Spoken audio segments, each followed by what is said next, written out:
On our episode today, I have Olivia Morley, former Adweek's agency reporter and host of Screen and Sponsor podcast. I'm really excited to have her. I'm going to learn so much from this. Thanks for joining us, Olivia. Thank you so much for having me, Samir. It's great to be here, and I'm really excited to talk more about this because it's one of my biggest passions in the industry. It has been something that's been one of my biggest interest areas as a reporter.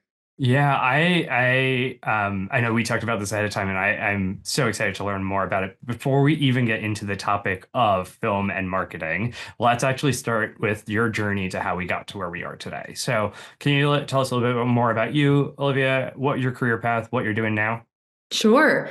It's long and convoluted, but it is very interlinked. So all very intentional, which will hopefully make sense by the end of the story. But I started out by happen chance after undergrad at a PR agency, and all of my clients were marketing technology clients. And so I read the trade publications, including Adweek and all of its competitors, like religiously every day.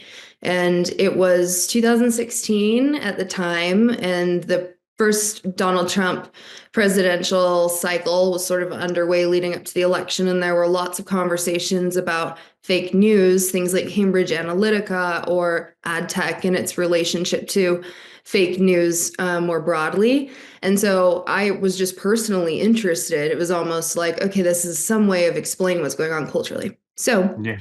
I really honed in on that. And then I went to Forrester after that to work with the team within the marketing practice at Forrester that writes research for CMOs specifically. And as part of that, I worked very closely with Forrester analyst Jay Padazal, who later became one of my best sources when I later went to Adweek to cover the space as senior agencies reporter. And there were a few other stints in between. I worked on the agency side. I was at a content marketing company called Skyward running editorial strategy for Samsung's B2B side of the house. Yeah. And I did some work in product marketing. So I have this sort of like broad expertise in agency and advertising and also some hands-on expertise as a marketer. That's really cool. So tell me more about Screen Sponsor Podcast and just like what you're doing now. Yeah. Well, when I was at Adweek, it was really interesting because, had just moved home to the Salt Lake City, Utah area. Sundance Film Festival, as listeners may be aware, is hosted here in Park City. And so last year I went to Sundance for the first time, even, as a a Utah native. And I felt so I guess taken aback by the presence of brands on Main Street. And when I said, hey, I'm going to Sundance, so many of them reached out to me directly and were like, this is what we have going on. So I went on this big tour of brand activations at Sundance. Yeah. And while I was there, I also encountered quite a bit of people who were at Sundance to get funding or to look for brand partners to get funding from to launch their films and movies. And so I started to notice this really interesting connection between marketing and the brands that want to show up in the marketing space, and then also the brands that want to invest themselves in some of these projects. The Barbie movie is perhaps the best example. Yeah, that's really interesting. I'm really curious, and this may be a nuance, but like celebrity in ads has been a thing forever. Is the integration with film and marketing more about the celebrity integration or more about the film? Like, I guess did the Barbie integration come as a movie first or as a celebrity integration first? Is almost where my head's at. That is a very good question. I think that there are many ways that brands in Hollywood or brands in the broader entertainment industry have collaborated closely over time, even going back to the definition of, or where the word soap opera came from, right? Because soap would sponsor the commercials for all of these new dramas that were airing on TV. And I did not know that. I just learned that right now. yeah, it was soap companies. And so there's always been this really tight integration, and you'd have a lot of sponsored news segments or sponsored news shows that would be like, This is the General Electric news segment at 5 o'clock, or things like that. So it's always been there, but what is interesting about what's happening now is that it's going beyond things like that, that honestly used to be more pervasive than what it turned out to be in more recent decades, which was more of like product placement deals. Hmm. If a director wanted to incorporate a brand product into a film in exchange for some sponsorship money, then that would help with the project's funding and things like that. This goes beyond both of those things. This is making feature-length films that revolve around not just celebrities and not just the stardom of Margot Robbie and Ryan Gosling, but also just the cultural presence and brand cachet that Barbie brings to the picture. And do you imagine Barbie to be a one-off, or are you seeing this more as a trend? Well, we can look back at things that are even, they're still in popular culture, like the new Lego movie with Pharrell Williams that's coming out, and also, more broadly back to just the Lego movies that have been made to date, and the Fair. crossover with different kinds of entertainment, like songs that appear on the radio. Thinking of the Happy song, Yeah. um, where everybody's awesome. Yeah. Uh, As it plays in so our house all the time. So yeah. Yeah. So, I mean, I think that we are seeing something that is more than just, uh, a passing trend. I think it's something that can take over culture, but there's also a wide range of ways that these partnerships can manifest. Like, for example, you have your Barbie and Lego movies, and then you also have like short films that a brand like Indeed, for example, invests in programs that support, I think it's first time directors of color. And what they did a few years ago, or have done the last few years, is help them fund some of these films. And then they place them in the movie theater pre-show slots. So, like, I remember going to see a movie one point, and I sat down and I got like engrossed in the story I was watching. And I was like, what movie preview is this? It's so long. And then by the end of it, it was like one of those Indeed, short films. And yeah. so it's things like that too. It's interesting because it's almost like a convergence of pop culture, content, and brand. And it's like not really being able to discern the difference between any of it. And I have to imagine that it's got to be a very effective way for a brand to insert itself into culture and and engagement and what people are talking about and like the zeitgeist of the world. Uh, it's less about taking over it and more about becoming a part of it, right? Definitely. Well, and I think that it works on both sides too. Like, speaking of the Barbie movie, I think one of the things that I've been noticing is this greater integration of not just creative partnerships or partnerships between, like funding partnerships Yeah, between brands and directors. Um, it's going beyond that. We're seeing things like uh, extensive marketing campaigns that are tied to some of these productions. So I'm talking about for Barbie, like all of that marketing. Like, I think, there are Barbie Stanley Cups, there are Barbie, there's Barbie, like all the everything that crossover came stuff. out. Yeah, as a result of that movie. And I Yeah. think that a lot of that was very much by design, because at this point, there really is such a convergence between promoting the film and creating the film, and they have to be connected, or else the film might not perform well. Yeah, it's interesting because on the finance side, like financial companies have been underwriting shows and TV and movies forever, right? Like there's a reason why Amex covers Tribeca Film Festival and is a big Yeah, partner there. Like it makes sense. This is almost entirely different because this is an underwriting. This is a true like sponsorship play and funding play. where you're going to expect some kind of return at the end of the day, right? Like no one's doing this out of the goodness of their hearts. And so, uh, you know, Barbie, Lego movie, get it. They absolutely blew it out of the water, but that can't always be the case. Like there's got to be a lot of challenges against doing this. Like how do you even start? What do you think? Like where do the risks? Like how, Okay, this seems to be, and I don't want to speak on behalf of everybody, but based on all the conversations I've had with people so far, this is a high risk, high reward situation. this is a pull the lottery kind of situation. However, one thing that I think is really important to note and that really struck me as I was having conversations with some of the folks involved in this is that for a brand with a sizable media investment, like this is a drop in the bucket. And for an independent filmmaker, like you could create an entire movie, you could bootstrap like a scrappy film for $100,000 that could potentially succeed and carry your brand for years and also help your brand create a reputation that extends beyond just the brand and kind of, pervades into culture.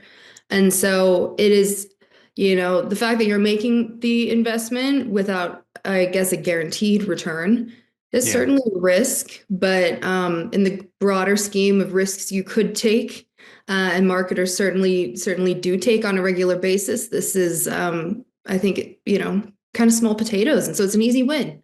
Yeah. It's actually, I mean, as a media buyer, one of our biggest things that we are always asking for is like, please give us more interesting creative and content. We need a story. And it's like, who's a better storyteller than a filmmaker, right? Like if we can get a great story, that would be huge. Exactly. Well, I was at the Tribeca Film Festival this past year. I did a panel with a few folks, and I was struck by the film, the final copy of Elon Specht. It was produced by McCann with and in collaboration with Ben Proudfoot, who is an Oscar-winning short film director. And I had interviewed Ben in the past for work that he had done with another holding group agency. And just sitting there and watching this short film, maybe it was like 15 minutes or 30 minutes long.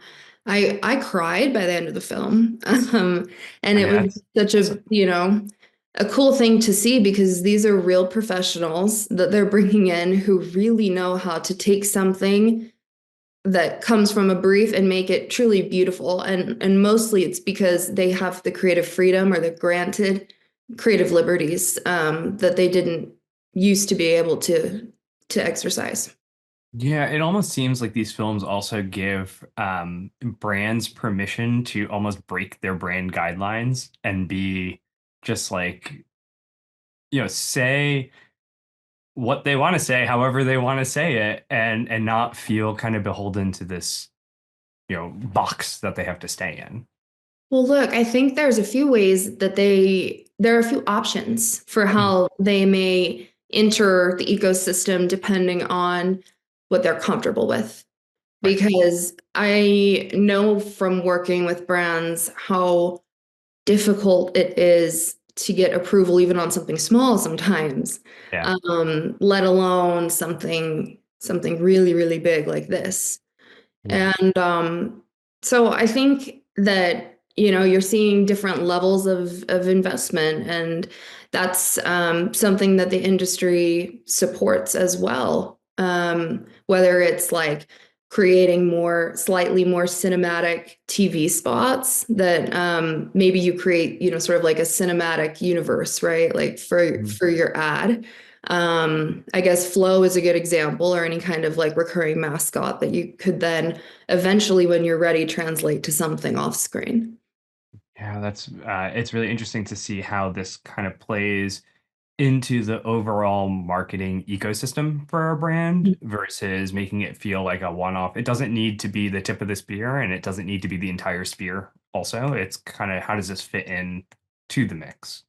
Right. Well, and another cool thing about it is sometimes there are brands that can participate and attach their brand and their support to something that is already made. And Mhm. so there's not so much creative involvement, but is a perfect fit for the brand. Like, for example, the documentary film Queen of New York, which was produced by the IPG subsidiary Traverse 32, in combination with Got to Be, the hairspray brand. Yeah. The hairspray brand came in after the documentary was made. And Okay. then Traverse 32 had a relationship with that director and those producers, Mhm. introduced it to the hair care brand. And it turned out, after they reviewed the footage, that there was organic footage of Got to Be hairspray in the film already. So it was perfect. And I think that those opportunities exist. Like there's so many cool projects out there. Brands just need to be open to finding the right fit. It's interesting because you have given two examples between McCann and IPG of agencies that have already created films or are helping build films. Yeah. How much do you think the agency world is going to play in creating these films even before a brand is interested in it? And it's almost like they're kind of funding these things ahead of time and then kind of looking for a brand out after the fact almost. I have so many questions about this myself because what we're seeing across the industry is so fascinating. You have agencies that are built specifically for this purpose. You have production companies that are built specifically for this purpose. You have brands that are creating their own studios, like Starbucks, which recently announced its own Mm. in-house brand studio. And there are several of these popping up in a sequence across the industry. And then you have these companies that are sort of consultants, I guess is how I would frame them, though they do many things, and production houses in their own right, which is like Michael Sugar's Sugar 23. Yeah. And Michael Sugar is an Oscar-winning producer, and so he has relationships on the Hollywood side. And so Right. there's also that model. So I think there's going to be more and more of this, and we're just going to see it continue to grow because it's already happening. But Yeah, we'll just see it's who so each brand will be interesting. different. I think it's like one of these things where the interesting thing about film to me is that it's such a talent game. And so most people think talent like the celebrity talent and so on, but you Mhm. miss the talent on the director and producer side, and they Yeah, don't always get the same credit that, the celebrity does to the average person. And uh, you know, it's a great. agency world is about talent acquisition at one point, right? So if you can keep a director busy, and sometimes that means making a film when you don't have a brand, maybe that is the best path forward and allows you to retain the best talent, and you find the brand after. Yeah. Well, I mean, I think that that's an interesting idea, this notion of agencies or studios building their own production firms and then going and finding their own stories or even funding or subsidizing a Mm. team of sort of in-house, sort of, outsourced filmmakers or directors, who could look for the story and write and pursue things semi-independently. Yeah. So I think there's going to be all kinds of models that we Yeah. start to see emerge, same as we do with agencies, right? And then Yeah. I also wonder about agency acquisitions and plans for how the ecosystem might shake out given all these players that are starting to grab onto different pieces of the pie. It's really interesting to see a section of media that we thought was pretty standardized and had a playbook just absolutely get shooken up and have an entirely net new playbook because of a handful of movies that have like broken through and created, a whole different uh, ecosystem and opportunity. It's really interesting, but it's also very confusing. And so if you're a brand and you're trying to navigate this now, where do you start? How do you even get into this? Let's say you're like, hey, I've convinced my leadership team that we should do this. I just don't even know what this is. What would you advise somebody? Well, I would tell them to listen to my podcast, Screen and Sponsor, the new era of filmmaking. because that's exactly the resource that I'm seeking to create, and also to expand. There are a couple fantastic resources out there and some great coverage out there. So part of what I'm also doing is aggregating, right? I'm trying to keep track of these stories because typically how it works within media organizations, or at least in my experience, is it's like, sometimes a big release comes out, like I guess I'll give the example of the Starbucks studios or something like that. And you want to do like a broader piece about all these things, but maybe, it doesn't work within the publication's editorial guidelines or timing or all these things. And so I think that there's a hole in coverage right now, and Mhm. specifically a hole in coverage in terms of aggregating all of those smaller pieces of news and then sort of figuring out or trying to come to some conclusion about what it means for the industry. And there are some reporters who are doing an awesome job of it right now who I follow closely, like Lucia Moses. Um, Mhm. and I think the coverage is just growing. Yeah, I'm excited. I love your podcast. I'm excited to continue to learn more. Thank you so much for joining us today, Olivia. If someone wants to find you online, where can people learn more about you? You can reach out to me at olivia@fusionfrontmedia.com, or you can go to my Substack. That's just Olivia Morley at substack.com, and navigate to the screen and sponsor blog and podcast link. Thank you so much for having me on, Samir. Oh, thank you so much for being here, Olivia. I've learned so much and I'm excited about this. So thanks.